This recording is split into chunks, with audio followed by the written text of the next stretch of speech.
Welcome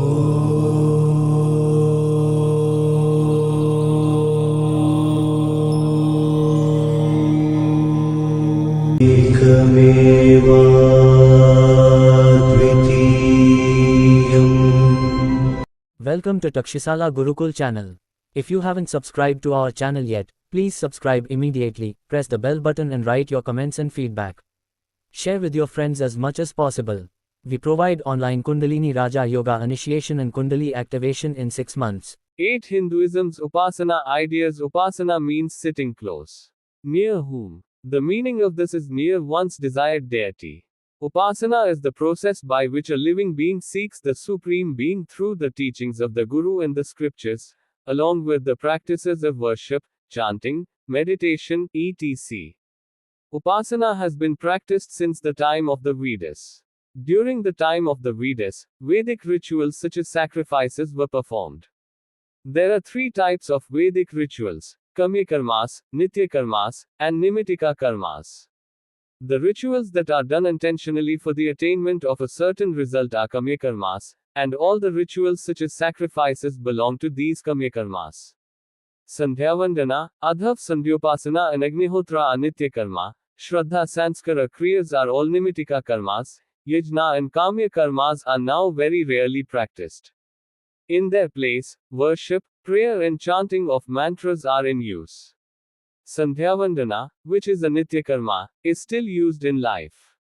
As a part of Nimitika karma, Sanskara Kriyas, i.e. Jata karma, Upanayana, Vivah, Shraddha karma, etc., are still used. Although the Vedas are the basis for all these karmas, in later times Smriti and Agama Shastras became the basis texts containing clear and specific details. Accordingly, among the karmas, a classification was made as Shota karma, which means the karma mentioned in the Vedas, Smata karma, which means the karma mentioned in the Smriti, and Agamokta karma, which means the karma mentioned in the Agamas. The one who performs Upasana is called Upasaka. The principle underlying Upasana is that after assuming a human body, the soul should remember the Supreme Soul in all aspects and stages of its life and finally attain salvation.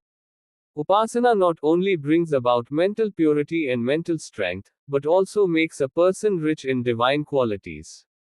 The wisdom, detachment, knowledge, strength of body and mind, etc., required by the soul to face the daily tasks, sorrows and hardships of life properly and move towards the goal of life in a systematic manner, are acquired through Upasana.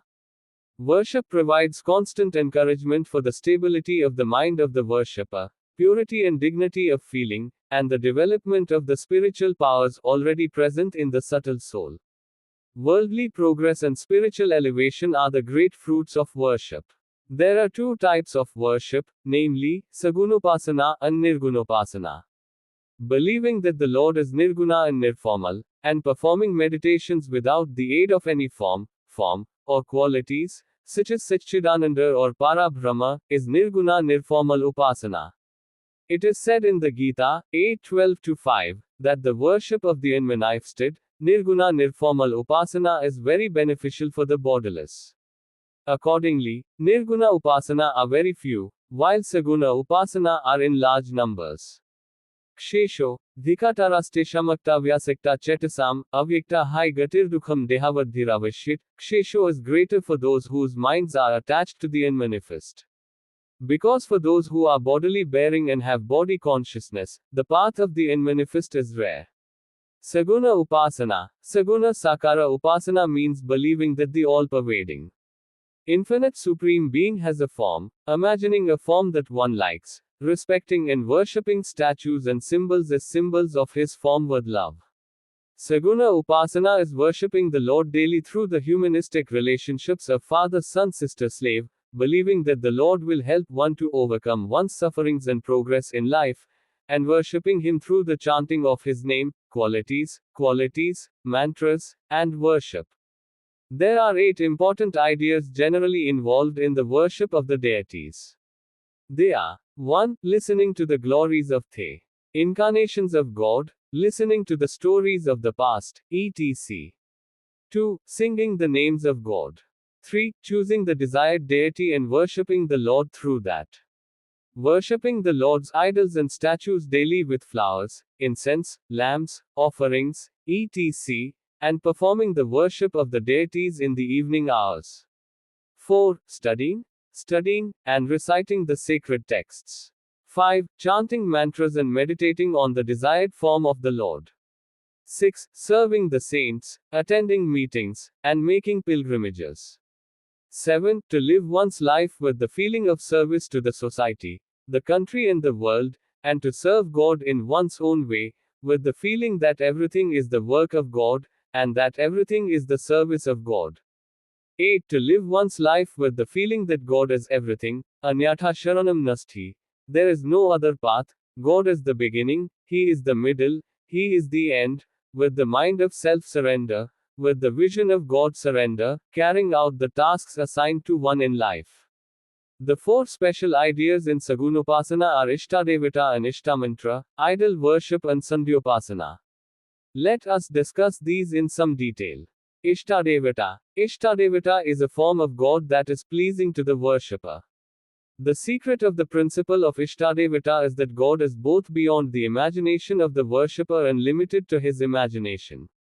Although God is omnipresent, the form of the desired deity is the form of the deity that the worshipper chooses to create a form for him, focus his devotion and love on it, and establish a heartfelt and human relationship with it, making it the center of worship. The desired deity can be any form of deity, such as Vishnu, Shiva, Rama, Krishna, Ramakrishna, Bhavani, Durga, Lalite, Shankari, Parvati, Sharada, Lakshmi Narasimha, according to the worshipper's mentality, desires, and ideas. The form on which the worshipper has a firm faith that he will get good guidance for his progress by worshipping this form of the Lord, becomes the desired deity for the worshipper. The name and mantra containing the name of that desired deity become the Ishta mantra. The worshipper performs the worship of the Ishta deity through the Ishta mantra. For the worship of the desired deity, the worshipper uses any one of the idols of the Ipadavattas, metal, idols, stone, pictures, or lingas, believing that it is strong, solid, and strong. This is the worship of the desired deity. The worship of the desired deity is first external, and finally it is established internally in the heart temple. Then the seeker worships the desired deity mentally, without relying on external worship, pomp, or equipment. This becomes the mental worship of the desired deity. If external worship is the ordinary level of worship at the beginning, then internal mental worship is the highest level of worship at the end. Finally, the worshipper attains the indescribable bliss of the divine bliss of seeing the desired deity, realizing that there is an undifferentiated supreme power behind this distinction between the desired deity and the person worshipping, and that power pervades everything and everywhere. The desired deity of one worshipper may differ in form from that of another worshipper. But in principle, they are only variations of the same God, and the idea that God is different has no place in the principle of Ishtadevata. A worshipper who believes that all the forms of God are hidden in his Ishtadevata sees his Ishtadevata in other forms, and understands and experiences the principle of one in many. If this main point of the Ishtadevata principle is not properly understood and practiced, it will lead to Ishtadevata delusion, ego, and religious delusions, which will not only make the worshipper's life difficult and complicated, but will also harm his self-realization. The main premise of the Ishtadevatattva is that the worshipper should understand the simple truth that the Lord, who can give him peace, happiness, and self-realization in the form of his Ishtadevata, is omnipotent, and can assume as many other forms as he wants. The main premise of the Ishtadevatattva is that idol worship or idol worship is how the Almighty and omnipresent Lord can be limited to an idol. The idol or idol is the instrument that the worshipper uses to focus his mind on the Lord. When we say banana, the idea of the fruit comes into our mind, and we cannot think of a banana without being aware of its shape. Thus, if the mind wants to think of any object, if it wants to focus its mind on it, it cannot do so without the idea of the form of that object. Therefore, Names and forms are not separate from thought. This same principle is relevant and inherent in the matter of idol worship. Just as when we see a picture of our father or mother, the thought of them immediately arises in us and helps us to think of them. Similarly, when we see an idol, the idea of God immediately arises. Even though it is a small photo, we get the idea that the greatness of the Father is completely contained in it, but just as the idea that the photo is not the Father but the representation of the Father's figure and the Father's form is included in it in an acceptable way without any mistake, the idol is also a representation of God. But God is not limited to that. The first thing to know about idol worship is to understand the meaning of the word, omnipotent, along with the fact that God is omnipotent and can become a victim to the worshipper as an idol or anything else. The second thing to remember is that when God is omnipresent, if he is not present in the idol, his omnipresence would be meaningless. The aspirant who first begins with idol worship, using idols as instruments of worship, does not end there, but thereby realizes the omnipresence of God and becomes capable of worshipping him without depending on the idol. When he reaches that stage, the idol also appears to him as God. Not only that, he sees the same idol everywhere, both inside and outside of himself. Then the idol does not become an object of worship for him, but the deity who is worshipped is seen as real. The principle underlying idol worship is the natural truth that after being born as a human being, it is impossible for him to worship God in any way he likes without forming a form in some way or the other. The practical examples of many saints and great souls of Hinduism who performed idol worship and achieved their goals provide confirmation and clarification of the truth behind idol worship. The recent historical fact that Sri Ramakrishna Paramahamsa worshipped the stone idol of goddess Kali in the Kali temple of Dakshineshwar as the real form of the goddess and finally experienced the real presence of the goddess in it is the latest example among the many examples about idol worship and also provides clarification about its usefulness and meaning. Thus, idol worship is not a path of worship followed by superstition or ignorance, but a good path of worship followed by the aspirants with purpose and wisdom, which is easy and safe.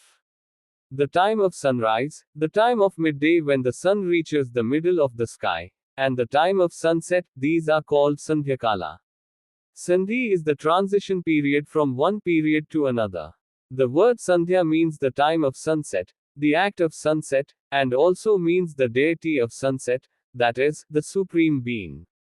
Ahoratrasya ya sandhi suryanakshatravarjita, satu sandhya samakhyata munibhistatvadarshibhi, Dakshaskriti, the sages who are wise in philosophy call the time of sunset, which is the time of the conjunction of day and night, which is called Sandhya.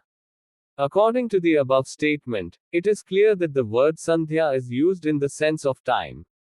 Anusandhyamupasita sandhyarupam ravam dvija, a Brahman should worship the sun in the form of Sandhya, by making every Sandhya Lakshmi. Here the word Sandhya is used in the sense of karma. Sandhyayati Suryagam Brahma, Vyasikriti, Adityamandalagata Brahmane Sandhya, means the sun is Brahma. Here Sandhya means the sun, Brahma or the Supreme Soul. The dawn and dusk are called Prata Sandhya. The mid-evening is called Midday Sandhya, and the sunset is called Sayam Sandhya.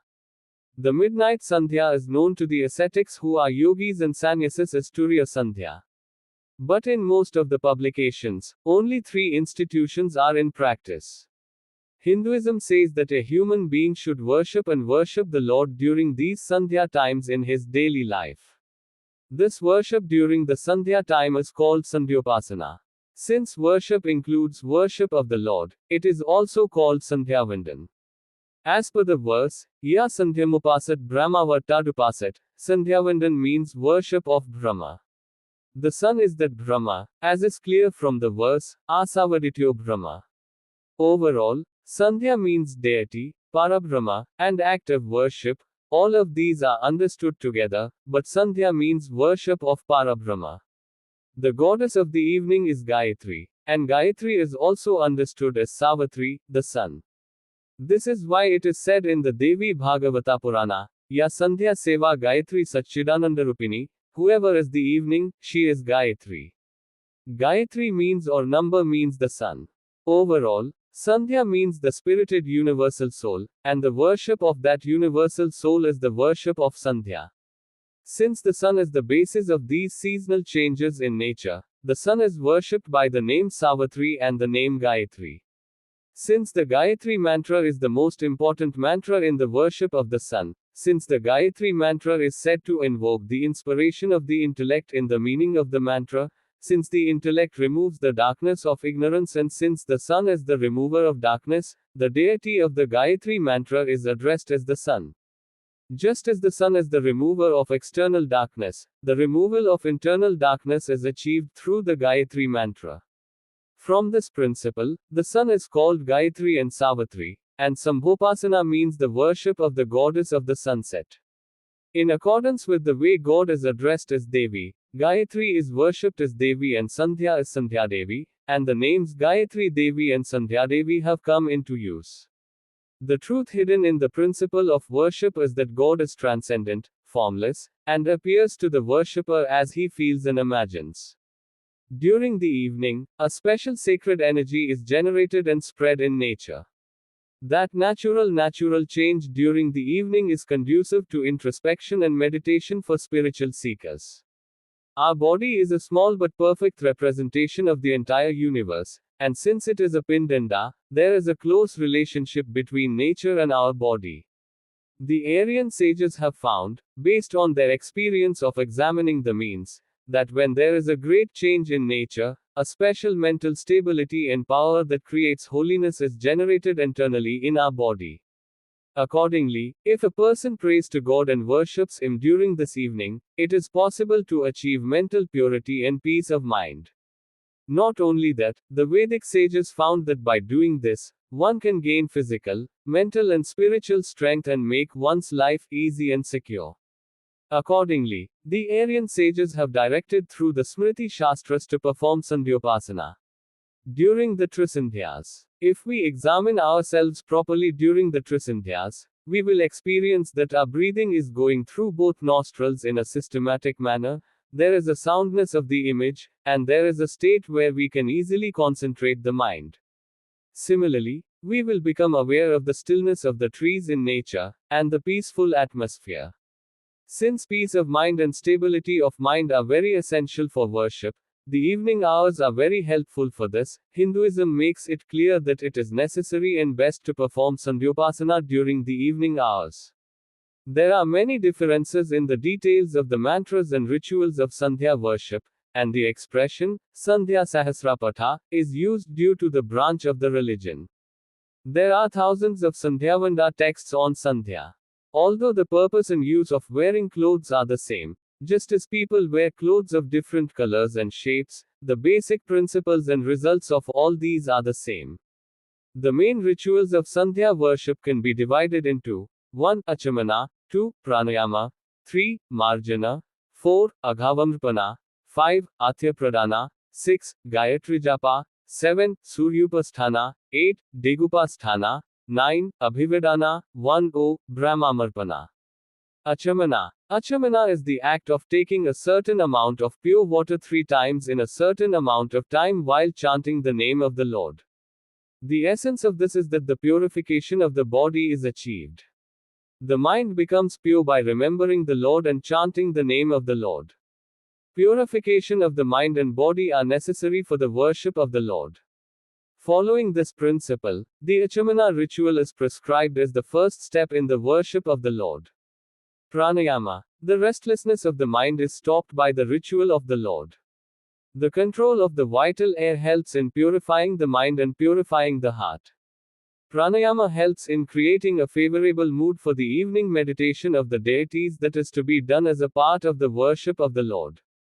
Marjana. Marjana means to purify. That is, by sprinkling water on the body in a certain amount with a mantra. When the water is sprinkled with a certain mantra with good and noble feelings, the blood, current, and heat of the body come to peace, then the mind becomes stable and light. Also, this cleansing ritual is performed with the view that the presiding deity of the water coming through the mantra may help the worshipper in his worship and remove all obstacles. Aghamarsan. Aghamarsan is an act performed by the worshipper to remove sins committed accidentally or unknowingly. One should take water in the right hand with a mantra and hold it near the nose. Hold the breath and chant the Aghamarsan Sukt mantra for a certain number of times. Similarly, one should imagine that the water enters the body and washes away all the dirt of one's physical and mental sins, pushing it out through the nostrils. Then, without looking at the water, one should sprinkle it on the earth from the right side. It is not possible to meditate on the Supreme Lord with a sinful mind filled with the dirt of sin. Therefore, the ritual of Aghamarsan is also one of the important aspects of Sandhyopasana. Atya Pradana. There is a great close relationship between this life of the human world and the sun god. The principle of Atya Pradana is to offer Atya to the sun through water as a symbol of gratitude for it. The ritual of Atya Pradana is to take water in a bag with two hands and pour the water in a proper manner while looking at the sun with an appropriate mantra. There is a rule that the amount of Atya should be released according to the ritual. Gayatri Japa. The sun is the basis of the life of humans and animals in this world, and he is the God who is visible to us. Brahma is called Surya and the sun is called Savitra. The meaning is that the sun is Brahma. Brahman is the all-pervading and supreme. Brahman is called Gayatri. Therefore, Gayatri worship is called Brahmapasana and Gayatri's teachings are called Brahma Dasha. In short, Gayatri worship can be summed up as the worship of Brahma, who is omnipotent, supreme, one and eternal. Gayatri is a mantra that prays for all kinds of welfare with the intention that Surya, i.e. Savitri, and Brahma may purify and protect our intellect, body and mind. Gayantam trait iti Gayatri is the explanation of its Shabbatpatti. That is, it protects those who chant it. Therefore, it has the meaning of Gayatri, meaning, Gayantam trait yasmadhyayang tata sm rita. Gayatri is a mantra that encompasses the four yogas of karma, bhakti, jnana and raja. The Gayatri mantra is the essence of the yoga paths. The universal welfare is the principle of universal perfection through the chanting of the Gayatri mantra. Gayatri is not